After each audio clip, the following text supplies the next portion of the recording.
दोस्तों स्वागत है आपका अपने इस YouTube चैनल में। और अभी की क्लास में हम लेकर के आए हैं दोस्तों फिजिक्स का एक बेहतरीन टॉपिक जिसका नाम है दोस्तों गति का समीकरण। और यह एक ऐसा चैप्टर है दोस्तों, जब तक आप इस चैप्टर के कॉन्सेप्ट को नहीं समझोगे, इस टॉपिक के कॉन्सेप्ट को नहीं समझोगे या इसके फॉर्मूला के डेरिवेशन को आप नहीं समझोगे, तब तक आपके फिजिक्स का जो न्यूमेरिकल्स होता है ना दोस्तों, वो आप नहीं बना पाओगे। उसमें आपको कहीं ना कहीं दिक्कत हो जाएगा। तो फिजिक्स के न्यूमेरिकल्स को बेहतर बनाने के लिए कि उसका न्यूमेरिकल्स एक भी ना छूटे एग्जाम में, आपको गति का समीकरण इक्वेशन ऑफ मोशन पढ़ना ही पड़ेगा, है ना दोस्तों। तो गति के 3 समीकरण जनरली आपके सामने लिखे गए हैं। मैं बता दूं कि इसमें आपको भी, यू, ए और टी की बात अगर की जाए तो ऑलरेडी हम बता चुके हैं कि भी क्या है, यू क्या है, ए क्या है, टी क्या है। फिर भी मैं यहां पर उसका नाम एक बार आपके सामने बता देता हूं। ये भी हमारा फाइनल वेलोसिटी है दोस्तों, अंतिम वेग। यू हमारा इनिशियल वेलोसिटी है दोस्तों, जिसको हम लोग प्रारंभिक वेग कहते हैं। ए हमारा एक्सीलरेशन है दोस्तों, जिसको हम लोग त्वरण कहते हैं। और टी हमारा टाइम है दोस्तों, जिसको हम लोग समय कहते हैं। और एस हमारा डिस्टेंस है दोस्तों, जिसको हम लोग दूरी कहते हैं, है ना दोस्तों।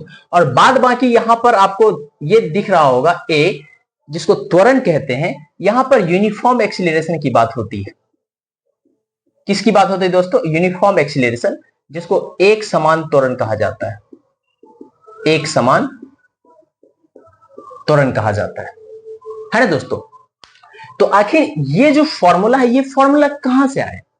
तो फॉर्मूला जो होता है दोस्तों, फॉर्मूला को तो बनाया जाता है ना, तो वो फॉर्मूला कैसे बना, कैसे फाइंड आउट हुआ, उसका कोई प्रूफ तो होना चाहिए। तो उसी के प्रूफ को हम लोग अभी के इस क्लास में सीखने वाले हैं, है ना दोस्तों। तो अगर हम इन तीनों फॉर्मूला की बात करें तो इन तीनों का प्रूफ जो है तीन तरीके से किया जा सकता है। एक तरीका का नाम है दोस्तों अलजेब्रिकल मेथड। क्या नाम है दोस्तों? अलजेब्रिकल मेथड।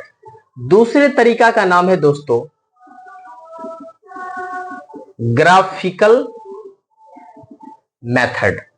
और तीसरे तरीका का नाम है दोस्तों कैलकुलस मेथड। इन 3 तरीके से गति के समीकरण को प्रूफ किया जा सकता है। पहला क्या है? बीजीय विधि से, बीजीय व्यंजक जो विधि होता है।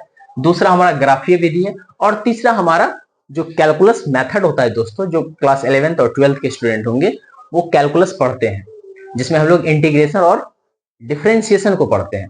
तो जिसको इंटीग्रेशन और डिफरेंशिएशन के कॉन्सेप्ट को जो जानता होगा, जो समझता होगा, उसको ये वाला कॉन्सेप्ट समझ में आएगा। अदरवाइज आपके लिए अलजेब्रिकल और ग्राफिकल तो है ही, है ना दोस्तों। तो चलिए हम लोग सबसे पहले बारी बारी के तीनों कॉन्सेप्ट को समझेंगे, तीनों मेथड से इस फॉर्मूला का डेरिवेशन करेंगे।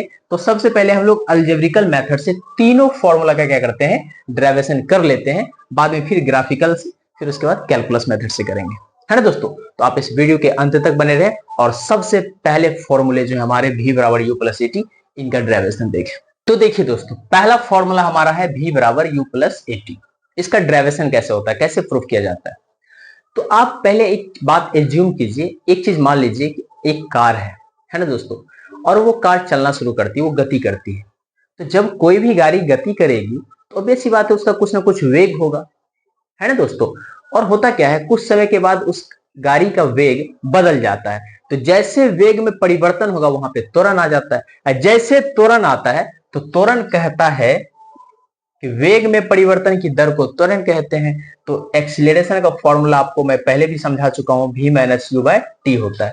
ये कैसे होता है ये बात भी हम आपको बता चुके हैं। अब देखिए, त्वरण के फॉर्मूला को हम लिख लिए। इसके नीचे नहीं कुछ है तो क्या है दोस्तों? एक। कोना कोनी गुना कीजिए, क्रॉस मल्टीप्लाई। ए को टी से गुना कीजिए तो क्या हो जाएगा? ए टी बराबर v माइनस यू से 1 को गुना कीजिए तो क्या हो जाएगा? v minus you. ये u इधर माइनस में उधर जाएगा तो क्या हो जाएगा? प्लस में। तो हो जाएगा u प्लस ए टी बराबर v। इसलिए हम लिख सकते हैं v बराबर u प्लस ए टी। और यही है हमारा पहला समीकरण, हो गया प्रूफ। दूसरा समीकरण देखिए, दूसरा समीकरण हमारा यही है s बराबर U T plus half A T square. इसका डेरिवेशन कैसे होगा? तो ठीक उसी तरह आप एज्यूम कीजिए, एक कार है, गति कर रही है, वेग बदल गया, त्वरण आ गया। ऑब्वियस सी बात है, जब गाड़ी चल रही है तो दूरी भी तय करेगी। सीधी सी बात है, गाड़ी चल रही है तो दूरी तय करेगी। तो जो दूरी होता है ना दोस्तों, दूरी होता है चाल गुना समय, क्योंकि यहाँ पे उसका वेलोसिटी जो है बार बार बदल रहा है, तो उसका एवरेज वेलोसिटी जो होता है दोस्तों, एवरेज वेलोसिटी होता है u प्लस वी बाय 2। और इसको जब t से मल्टीप्लाई कर देंगे, समय से गुना कर देंगे, तो हमारा दूरी निकल जाएगा। बस यही आपको लॉजिक लगाना है।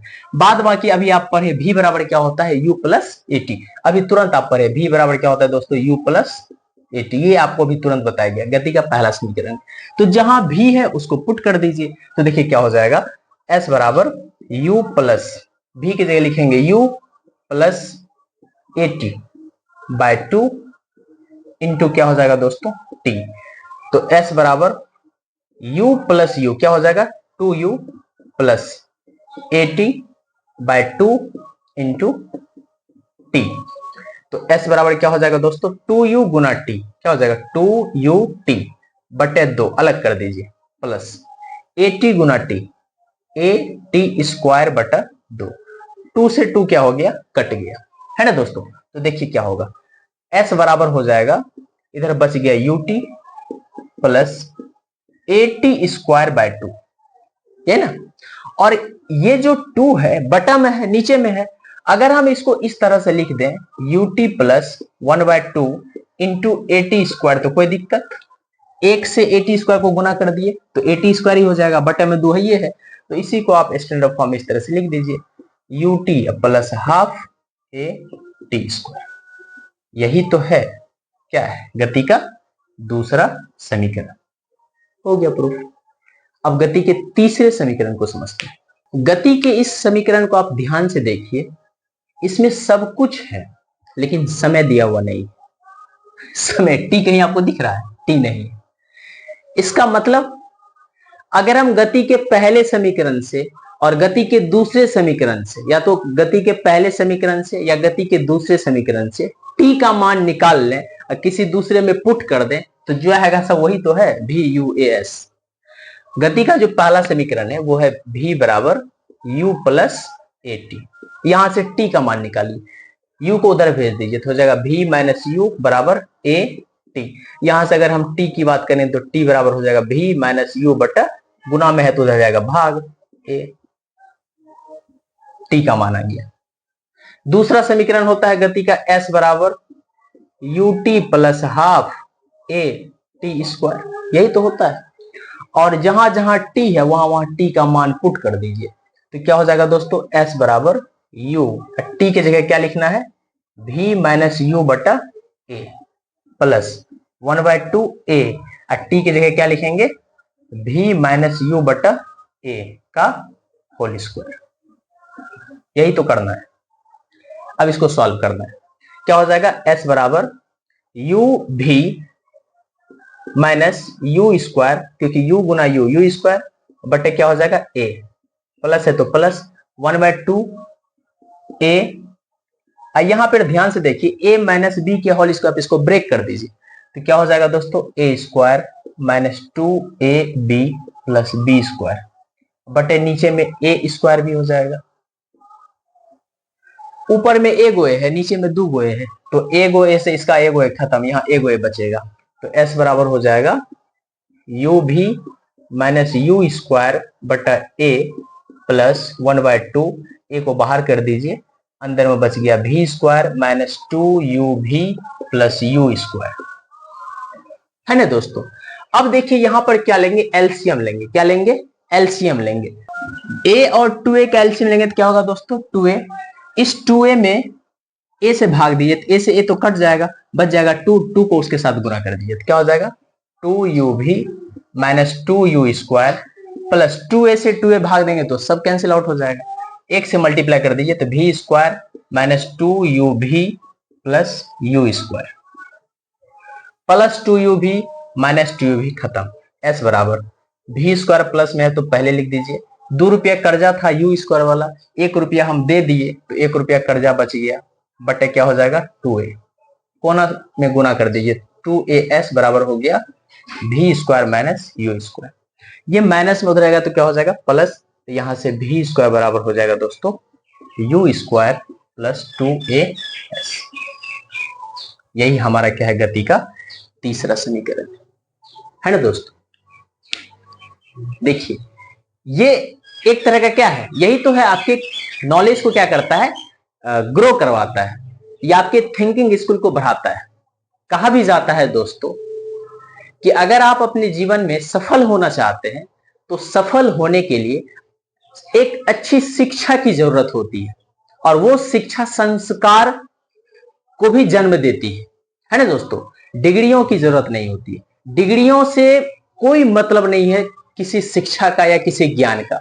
आपके पास बहुत डिग्री है, ज्ञान ही नहीं है तो वह डिग्री किसी काम का नहीं है ना दोस्तों। तो चलिए फिर मिलते हैं अगली क्लास में। आज का क्लास इतना ही, तब तक के लिए धन्यवाद।